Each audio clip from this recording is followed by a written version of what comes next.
Boolean માર્કેટમાં હાલ ભારે અફરાતફરી જોવા મળી રહી છે. જીઓપોલિટિક્સ તણાવ અને ડોલર ઇન્ડેક્સની અસ્થિર મૂવમેન્ટના કારણે કોમેક્સ ગોલ્ડ દૈનિક ધોરણે $50 થી $100 રેન્જમાં ઉછાળો કરી રહ્યું છે. હાલ સ્પષ્ટ તેજીના સંકેત જોવા મળતા નથી.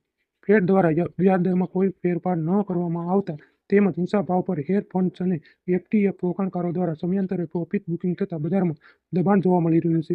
કોમેક્સ ગોલ્ડ 49,500 થી $5,000ની સપાટીએ ઉપર સ્થિર બંધ ન આપે ત્યાં સુધી મજબૂત તેજી માનવામાં નહીં આવે. સ્થાનિક બજારમાં નબળા રૂપિયાને કારણે સોનાના ભાવમાં મક્કમ રહ્યા છે. અમદાવાદમાં સોનાનો ભાવ હાલમાં માત્ર 1.54 લાખ છે, જે ઘટીને 1.50 લાખ સુધી આવી શકે છે. ચાંદીનો ભાવ હાલમાં 2.45 લાખ આસપાસ ચાલી રહ્યો છે.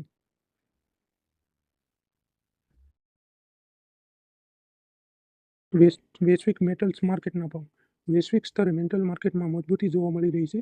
એલ્યુમિનિયમ અને કોપર ટ્રેન્ડ પોઝિટિવ છે અને હાલમાં ઘટાડાના કોઈ ખાસ સંકેતો નથી. માંગ અને પુરવઠો લગભગ સંતુલિત છે. ડોલર ઇન્ડેક્સમાં વધતી અસ્થિરતા અને ફુગાવો નિયંત્રણમાં આવતા મેટલ માર્કેટમાં વેઇટ એન્ડ વોચની સ્થિતિ જોવા મળી રહી છે. ચીનમાં આર્થિક મંદીની અસર હજી યથાવત છે. તેના કારણે માંગ અપેક્ષા મુજબ નથી.